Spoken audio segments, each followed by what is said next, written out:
It's not a secret that COP26 is a failure. It should be obvious that we cannot solve a crisis with the same methods that got us into it in the first place. And more people are starting to realize this. Many are starting to ask themselves, what will it take for the people in power to wake up?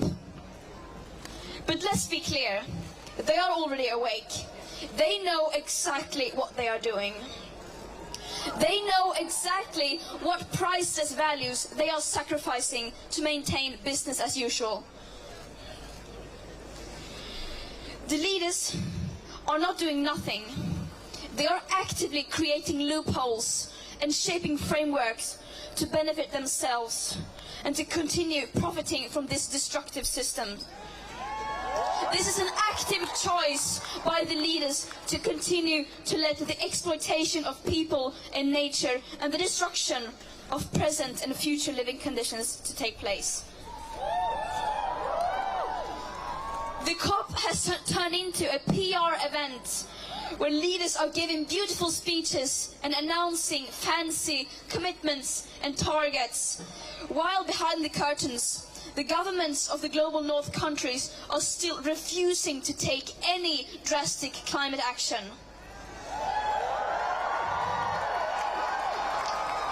It seems like their main goal is to continue to fight for the status quo. And COP26 has been named the most exclusionary COP ever. This is a summit conference. This is now a global greenwash festival.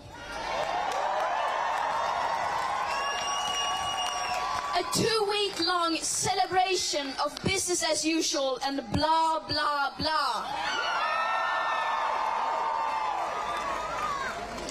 The most affected people in the most affected areas still remain unheard. And the voices of future generations are drowning in their greenwash and empty words and promises. But the facts do not lie, and we know that our emperors are naked.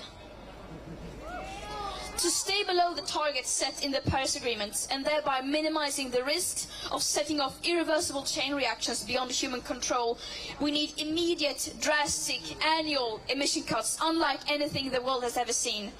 And as we don't have the technological solutions that alone will do anything even close to that, that means we will have to fundamentally change our society. And this is the uncomfortable result of our leaders' repeated failure to address this crisis. At the current emissions rates, our remaining CO2 budgets to give us the best chances of staying below 1.5 degrees Celsius will be gone within the end of this decade. And the climate and ecological crisis, of course, doesn't exist in a vacuum. It is directly tied to other crises and injustices that date back to colonialism and beyond. Crises based on the idea that some people are worth more than others and therefore have the right to steal others, to exploit others, and to steal their land and resources. And it is very naive of us to think that we could solve this crisis without addressing the root cause of it. But this is not going to be spoken about inside the COP. It's just too uncomfortable. It's much easier for them to simply ignore the historical debt that the countries of the global north have towards the most affected people and areas.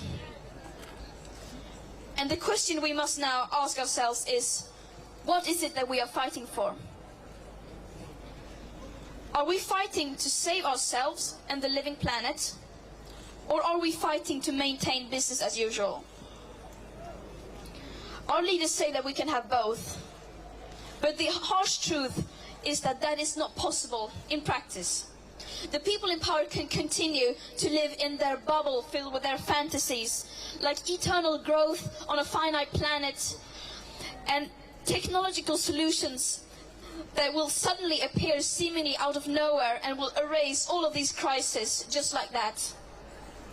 All this while the world is literally burning on fire, and while the people living on the front lines are still bearing the brunt of the climate crisis. They can continue to ignore the consequences of their inaction, but history will judge them poorly, and we will not accept it.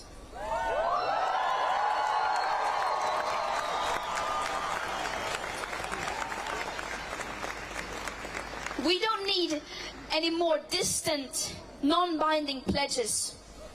We don't need any more empty promises. We don't need any more commitments that are full of loopholes and incomplete statistics and that ignore the historical emissions and climate justice. Yet, that is all that we are getting. And no, that is not radical to say. Just look at their track record. They have had 26 COPs. They have had decades of blah, blah, blah. And where has that led us?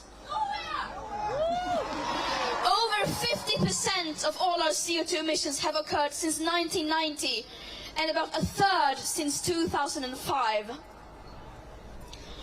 All this while the media is reporting on what people in power say that they are going to do, rather than what they actually do. Time and time again, the media fails to hold the people in power responsible for their action and inaction. As they continue to expand fossil fuel infrastructure, opening up new coal mines, coal power plants, granting new oil licenses, and still refusing to do even the bare minimum, like delivering on the long-promised climate finance for loss and damage to the most vulnerable and least responsible countries. This is shameful.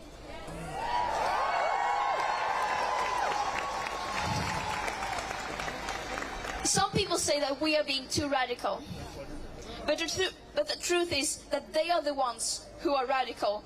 Fighting to save our life-supporting systems isn't radical at all.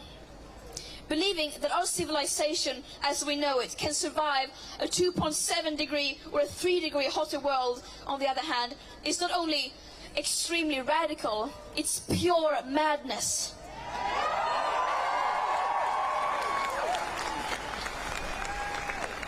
Here, we speak the truth. The people in power are obviously scared of the truth. Yet, no matter how hard they try, they cannot escape from it. They cannot ignore the scientific consensus, and above all, they cannot ignore us, the people, including their own children. They cannot ignore our screams as we reclaim our power. We are tired of their blah, blah, blah. Our leaders are not leading. This is what leadership looks like.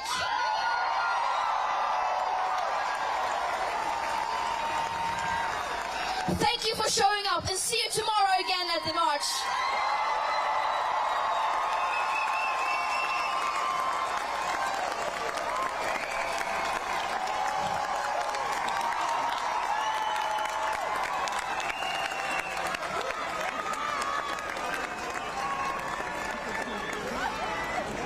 Thank you all so much for coming. That was incredible to hear. I'd like to invite the group from Fridays for Future Glasgow, who are responsible for organising this incredible day.